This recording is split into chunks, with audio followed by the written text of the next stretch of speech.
Praise the Lord. கர்த்தருக்கு மகிமை உண்டாவதாக. இந்த நல்ல காலை வேளையில் கர்த்தருடைய வார்த்தை மூலமாய் உங்கள் யாவரையும் சந்திப்பதிலே நான் மிகுந்த மகிழ்ச்சி அடைகிறேன். பிலிப்பியர் புத்தகம் 4ஆம் அதிகாரம் 19ஆம் வசனம், என் தேவன் தம்முடைய ஐசுவரியத்தின்படி உங்கள் குறைவை எல்லாம் கிறிஸ்து இயேசுவுக்குள் மகிமையிலே நிறைவாக்குவார். அன்பான தேவனுடைய பிள்ளைகளே, மிகவும் புகழ்பெற்ற மிஷனரிகளில் ஒருவர் டேவிட் பிரைனார்ட். அவர் அமெரிக்க தேசத்தில் பழங்குடி மக்களுக்காக ஊழியம் செய்தவர். 1747ஆம் ஆண்டு அவர் மரித்த பொழுது ஜோனத்தான் எட்வர்ட்ஸ் என்பவர் டேவிட் பிரைனார்டுடைய டைரியை வெளியிட்டார். அதில் அவருடைய வாழ்வில் நடந்த பல முக்கியமான சம்பவங்களை அவர் குறிப்பு வைத்திருந்தார். அதில் தன் பிரயாணங்களை பற்றியும் அவர் எழுதியுள்ளார். ஊழியத்துக்கு போகும்போது நடைபெற்ற அந்த காரியங்கள், ஊழிய பிரயாணங்களில் நடைபெற்ற சம்பவங்கள், இது எல்லாவற்றையும் இந்த டைரியில் குறித்து வைத்திருந்தார். அவர் ஒரு ஜெப வீரனும், நல்ல ஜெபிக்கிற ஒரு தேவனுடைய மனுஷனவர், ஜெப வீரனவர். அவர் தேவன் தன்னுடைய ஜெபங்களுக்கெல்லாம் எப்படியெல்லாம் பதில் கொடுத்தார் என்று அந்த டைரியில் எழுதி வைத்துள்ளார். ஒரு முறை இந்த டேவிட் பிரைனார்ட் அமெரிக்காவில் பழங்குடி மக்கள் மத்தியில் சுவிசேஷம் அறிவிக்க சென்றார். அப்பொழுது பயங்கரமான புயல். அந்த புயலில் அவர் அகப்பட்டு கொண்டார். தங்குவதற்கு நல்ல ஒரு இடத்தை தேடுவதற்காக அவர் ஒரு மறைவிடத்தை தேடி சென்றார்.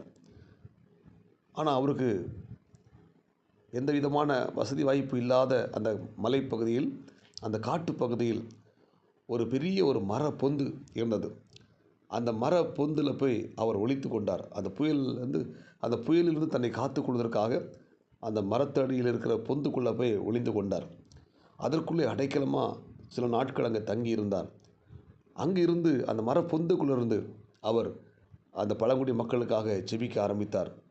மனிதர்களே இல்லாத அந்த காட்டுப்பகுதியில் மிகுந்த புயலின் மத்தியில் இருந்த பிரைனார்ட் தன்னுடைய பாதுகாப்பையும் உணர்ந்து தன்னுடைய தேவைகளை தேவன் சந்திக்கும்படியாகவும் அவர் ஜெபித்து கொண்டே இருந்தார்.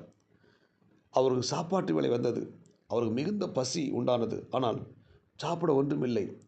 சற்று நேரத்தில் பார்த்திங்கன்னா அந்த மரத்தடியை நோக்கி ஒரு அணில் ஒன்று வந்து கொண்டது.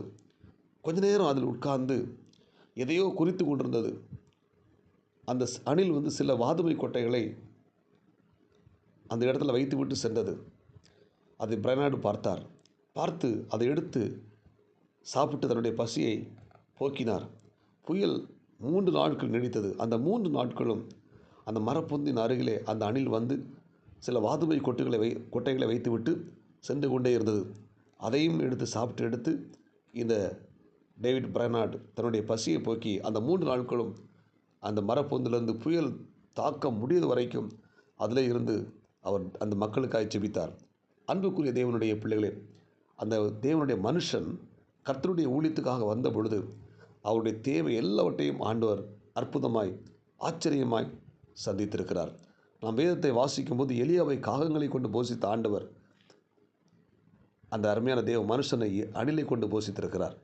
ஆமென். இன்றைக்கும் நம்முடைய தேவைகளை எல்லாம் ஆண்டவர் சந்திக்க வல்லமையுள்ளவராக இருக்கிறார்.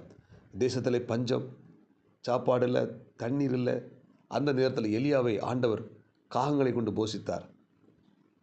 அப்படிப்பட்ட தேவனை நாம் ஆராதனை செய்து கொண்டிருக்கிறோம். இன்றைக்கும் இந்த இறைவார்த்தை கேட்டுக்கொண்டிருக்கிற தேவனுடைய பிள்ளைகளே, நீங்கள் எப்பேற்பட்ட தேவையோடு கூட இருந்தாலும் சரி, சோர்ந்து போகாதீங்க.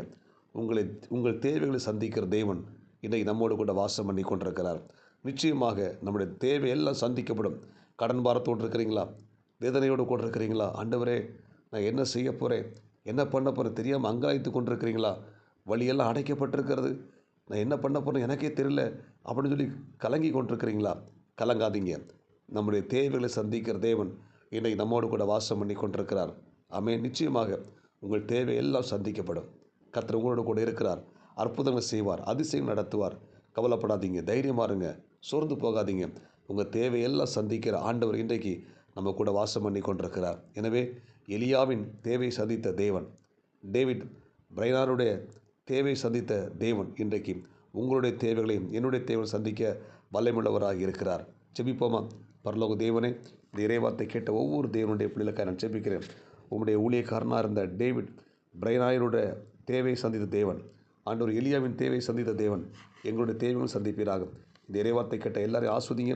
இந்த நாளுக்குரிய கிருபை கொடுங்க. இயேசுவின் நாமத்தில் ஜெபிக்கிறோம் நல்ல பிதாவே, ஆமேன். God bless you. உங்கள் யாவரையும் கர்த்தர் ஆசீர்வதிப்பாராக. இந்த நாள் உங்களுக்கு இனிமையாய் அமையட்டும். ஆமேன்.